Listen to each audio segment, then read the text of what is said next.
English Grammar, Lesson 19. Topic: Pronunciation patterns of phrasal verbs. Watch and listen. Can you identify 3 phrasal verbs?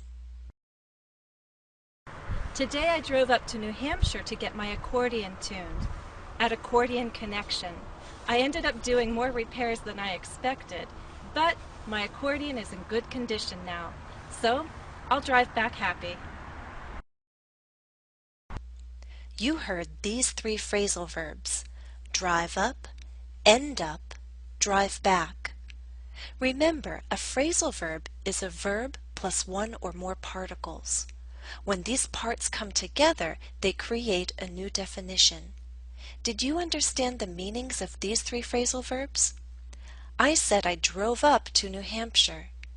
My home is in Massachusetts and New Hampshire is in the north. To drive up means to go north by car.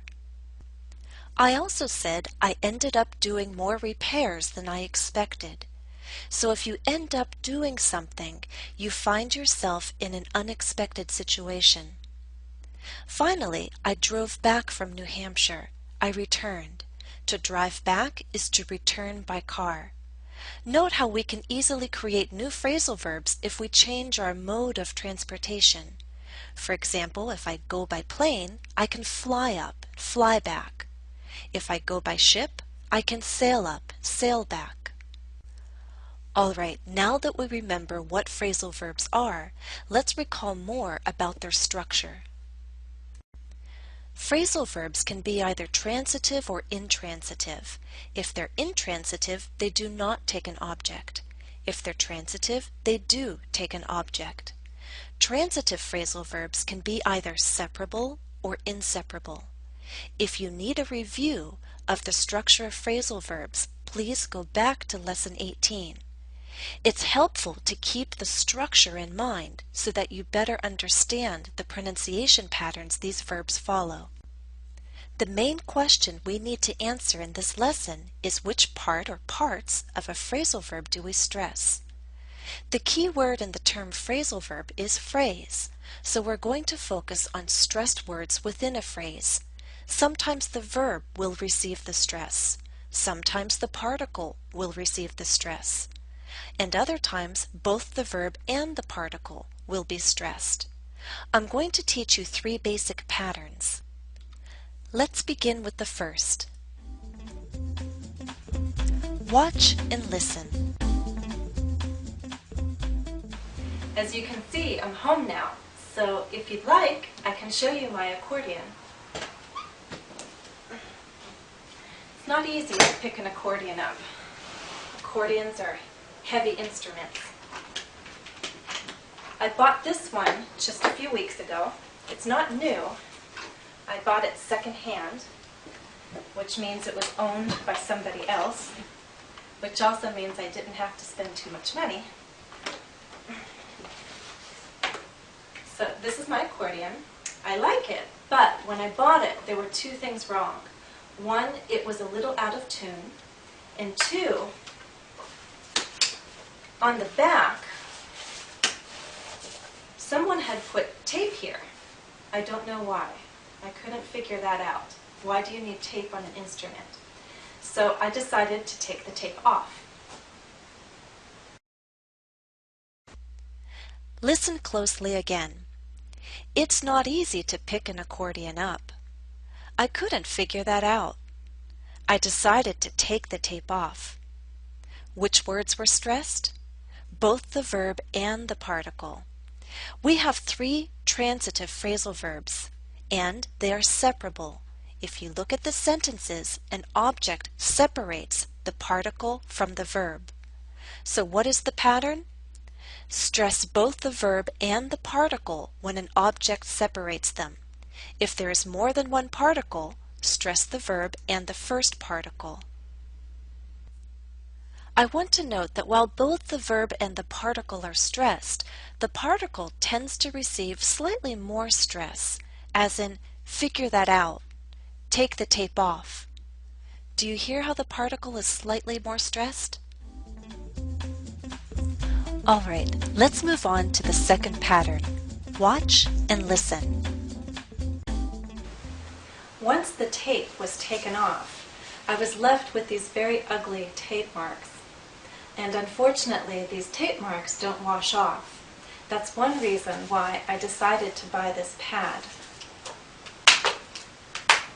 Now you can't see the tape marks. More important, the pad makes it very comfortable for me when I play.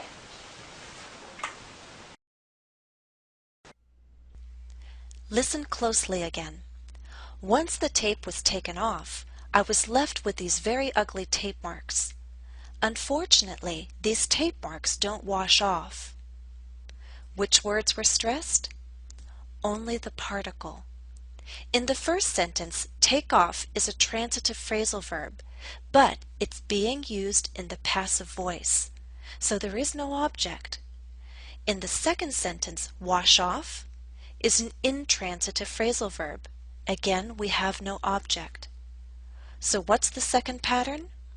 Stress the particle of a phrasal verb when it comes at the end of a sentence or phrase. In other words, before a pause. Let's move on to the third pattern. Watch and listen. Unlike the piano, the accordion is not something I studied for a long time. I took lessons for about a year when I was a child, and then I didn't pick up the accordion again for many years. So if I decide to play for you now, you may need to turn down the volume. Listen closely again. I didn't pick up the accordion again for a long time. You may need to turn down the volume. Which words were stressed? Well, in the first sentence, I stressed the particle, up. I didn't pick up the accordion. In the second sentence, I stressed the verb, turn. You may need to turn down the volume. Why is that? Well, let's look. We have two transitive phrasal verbs. What do they have in common? They're both followed by an object. Pick up what? The accordion. Turn down what? The volume. So the third pattern is to stress either the main verb or the particle when it's followed by an object. How do you know what to stress? Let the overall rhythm of the sentence be your guide. Let me read both sentences again, and I'm going to clap so that you can more clearly hear the rhythm. I didn't pick up the accordion again for a long time. Didn't pick up the accordion. Didn't pick up the accordion. It makes sense to stress up. Second sentence, you may need to turn down the volume. You may need to turn down the volume. You may need to turn down the volume. Here, it makes more sense to stress the verb, turn. Let's summarize what we've just learned. Pattern 1. Stress both the verb and the particle when an object separates them. Example, take the tape off, with the particle receiving slightly more stress. Pattern 2. Stress the particle of a phrasal verb when it comes at the end of a sentence or phrase. In other words, before a pause. Example, it doesn't wash off. Pattern 3. Stress either the main verb or the particle when it's followed by an object. Let the rhythm of the sentence guide you. Here's an example using pick up in two different sentences. I can't pick up the accordion. Can you please pick up my accordion? Exercise 1. Read each statement aloud. Decide which stress pattern is appropriate for the phrasal verb. Example. Look at the statement. Think, what kind of phrasal verb is this? It's intransitive, so there's no object. This phrasal verb has no object and it falls at the end of a phrase, before a pause. What does that mean? We should stress the particle. The rhythm is, it's easier if I sit down to play. It's easier if I sit down to play. 1. Read the statement. Which parts of the phrasal verb are you going to stress?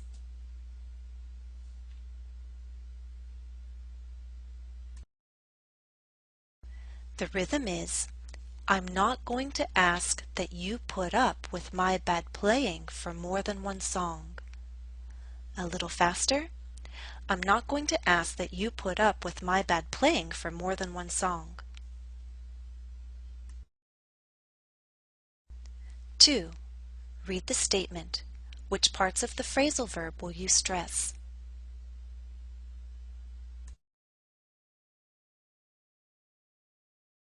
The rhythm is, it's very likely that I'll mess up at least once.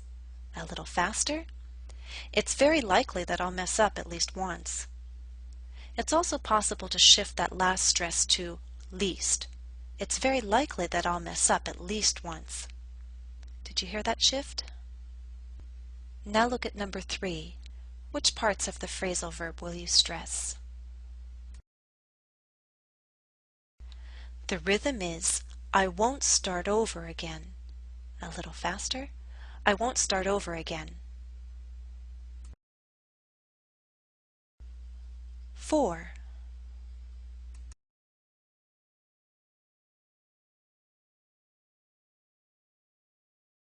Now this one is tricky in my opinion. Let me explain why. We have an intransitive phrasal verb, which means there's no object and there's no separation. So according to the basic patterns, we should stress the particle. But this phrasal verb doesn't fall at the end of a phrase or the end of a sentence. It doesn't come before a pause. We have this ing form of the verb, keep on playing. So I think we should let the overall rhythm of the sentence be our guide.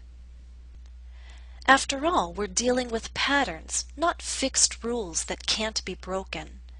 So I think the overall rhythm is telling us to stress the verb, keep, and this ing form of the verb, playing. Let me clap the rhythm. I'll just keep on playing. Keep on playing. I'll just keep on playing. Other intransitive phrasal verbs followed by the ing form of the verb include end up and go on.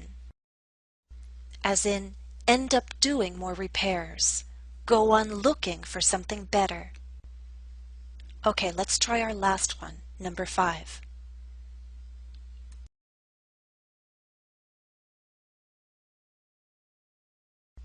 The rhythm is, hopefully you won't turn off your computer. A little faster. Hopefully you won't turn off your computer.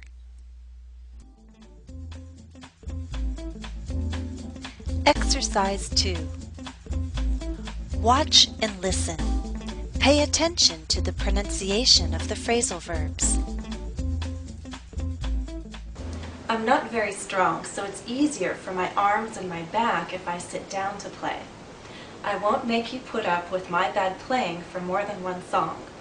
And if I mess up, and it's very likely I'll mess up at least once, then I won't start the song over again. I'll just keep on playing, and hopefully you won't turn off your computer. To those of you who know good accordion playing, my apologies.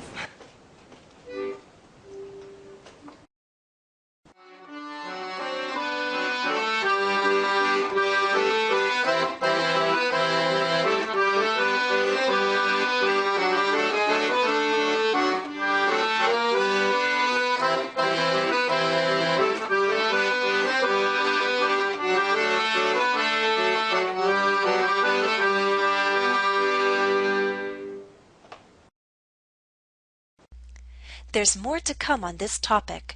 I'd like to offer you a lesson on compound words formed from phrasal verbs, so check back soon.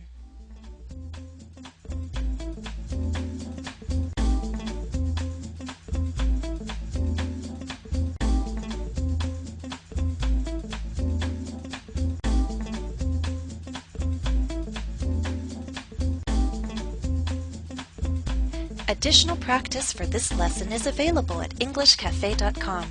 My username is JenniferESL. Follow the direct link listed in the video description. That's all for now. Thanks for watching and happy studies.